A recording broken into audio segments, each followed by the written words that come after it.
There's a psychological truth so deep in our social wiring, you live by it every single day, and you probably don't even know it's there. It's the silent force that dictates who respects you, who is drawn to you, and who just dismisses you. And it operates completely under the surface. Most people will go their entire lives as puppets of this force, never figuring out why they're constantly chasing an approval that just never seems to arrive. Here, we don't do comfort. This is Unspoken Rules, the channel that decodes the harsh, psychological realities that actually run our lives.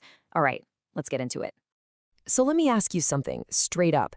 Have you ever noticed this in your own life? The more you want someone's approval, the more you need a certain outcome to happen.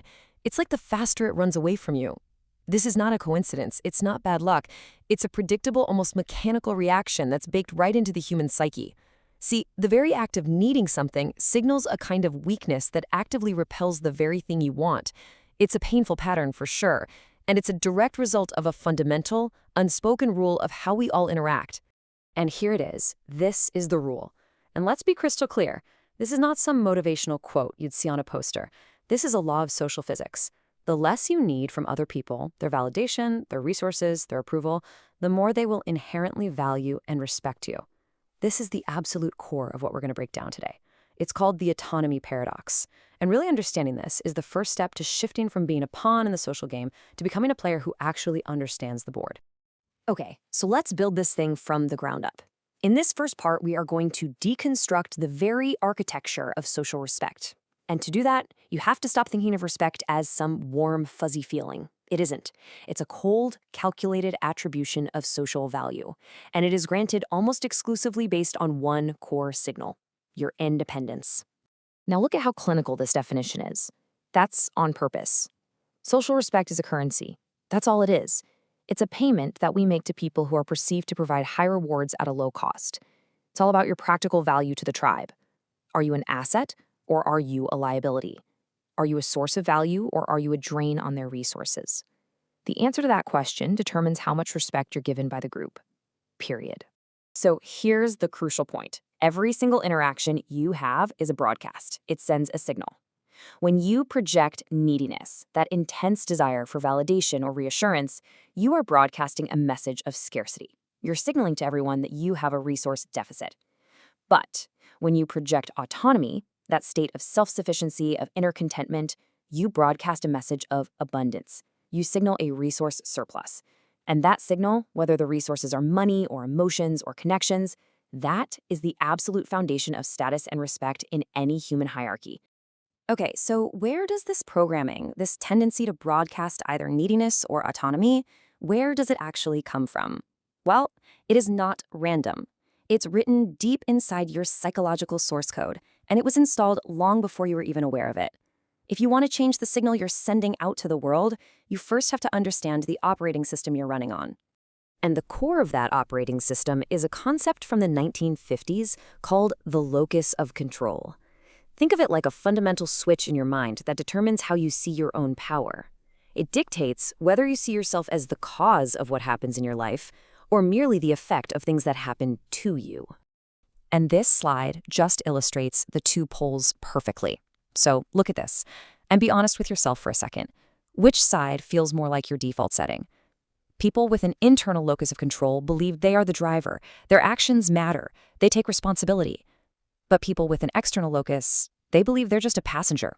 They blame luck, fate, other people. They feel powerless. And this single distinction, it predicts resilience, success, and, crucially for us today, whether you project autonomy or helplessness. But that locus of control doesn't just develop in a vacuum. It's shaped by your earliest experiences, which is explained perfectly by attachment theory. This research shows how your bond with your parents, your primary caregivers, it forged a deep neurological template for all of your future relationships. If your needs were met with consistency, you likely developed a secure attachment. But if that care was inconsistent or neglectful, your brain may have been wired for anxious attachment. And that style, formed when we were kids, directly sets the foundation for whether we see ourselves as drivers or passengers in our own lives. So you've got this deep internal programming, your attachment style, your locus of control, it's all running beneath the surface. And that internal blueprint sends out a constant, invisible signal. So now let's look at how the outside world actually processes that signal. Because the moment you meet someone, their brain performs an instantaneous, subconscious calculation to categorize you. This isn't personal, it's a survival mechanism. And it determines right then and there whether you'll be respected, pitied, envied, or held in contempt. This right here, this is the matrix of social perception. It's called the stereotype content model, and it's one of the most important frameworks in all of social psychology. It says that we judge everyone and every group along two fundamental lines. First, warmth. Are their intentions good or bad? Are they friend or foe? And second, competence. Are they actually capable of acting on those intentions? Your perceived level of neediness and autonomy feeds directly into this calculation. So let's break down these quadrants. When you are seen as high in warmth, but low in competence, friendly, good intentions, but ultimately incapable and needy, you get pity. People feel sorry for you. They might be kind to you, sure, but they will never, ever see you as an equal. This is a position of profoundly low status. Now, the lowest quadrant, this is reserved for those seen as neither friendly nor capable. When you broadcast signals of both low warmth and low competence, you evoke disgust and contempt. Society pushes people in this category to the margins, viewing them as a drain with no redeeming value. It's the most brutal form of social judgment there is. So what happens if you project high competence but low warmth? Think of our ruthless competitor or a brilliant but arrogant professional. This combination gets you envy and jealousy. Your capability is respected for sure, but it's also seen as a threat. People might want what you have, but they will resent you for having it and might even actively work against you. And that brings us to the top, the apex, the quadrant of admiration and pride. This is reserved for people who are seen as both highly competent and highly warm. This is the individual who is capable, confident, autonomous, but also generous and trustworthy. They're not seen as a threat, but as an ally and a leader.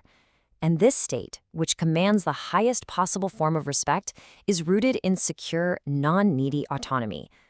So now we get it, right? We see the problem, the internal programming, the external judgment matrix. So the question becomes, how do we achieve that admired state of high competence and high warmth? The answer lies in mastering a powerful and deeply misunderstood psychological skill, detachment. Now, let's be absolutely clear on this because it's crucial. Healthy detachment is not the same thing as hyper-independence. Hyper-independence is a trauma response. It's a rigid, fearful refusal to rely on anyone, and it's born from past experiences where people let you down. It's a survival strategy. Healthy detachment, on the other hand, is a learnable skill. It's the ability to be calm, present, and engaged in a situation without being emotionally hijacked or overwhelmed by it. It's not about caring less, it's about caring wisely. And this quote just captures it perfectly. Healthy detachment is not coldness. It's not apathy. It is the capacity to love, to engage, to be present, but from a grounded, regulated place. It's what allows you to maintain your own sense of self instead of getting lost in the emotional chaos of other people. It is the foundation of true strength and boundaries. So, how do we actually cultivate this skill? We need a practical, actionable tool. So in this final section, we're going to introduce a really simple but profound framework that lets you practice healthy detachment in real time. It's designed to shift your locus of control from external back to internal and reclaim your personal power. This is the let them theory. You may have heard of it. It's a 3-step process for responding to situations instead of just reacting to them. So let's walk through this slowly. Step 1. When someone does something that triggers you, your first move is to just pause, take a breath, and say to yourself, let them. Let them be wrong about you. Let them misunderstand you. Just let them. This is about radical acceptance. Then, step 2. You turn inward and you say, let yourself. Let yourself feel whatever it is you feel. Assess the situation and align with your values. What's the right response for you? And finally, step 3. Take intentional action. See, this isn't about being passive. It's about choosing your response from a place of power, not from a place of fear. Ultimately, what this framework is all about is creating mental and emotional space. The world is going to constantly throw stimuli at you, other people's actions, their words, their expectations, and in that knee-jerk reaction, you are a puppet on a string. But in that tiny little pause between the stimulus and your response, that is where your agency is born. That is where you stop being controlled by the outside world and you start living from your internal locus of control. And that really brings us to the final fundamental choice. After everything we've uncovered today, the mechanics of respect, the programming of your past, the judgments of the world, the choice is now yours. You can continue to be a passive object, just pushed and pulled by these powerful, unspoken psychological forces. Or you can decide right now to become an active agent in the construction of your own life and your own value. So, the question isn't whether you liked this explainer. The real question is this: are you going to click away and continue to live in ignorance of the forces that are shaping your reality? Or are you going to hit that subscribe button, ring the bell, and make a conscious commitment to seeing the world as it actually is? Join the community of individuals who are done being passive observers and are ready to understand the unspoken rules. The choice is yours.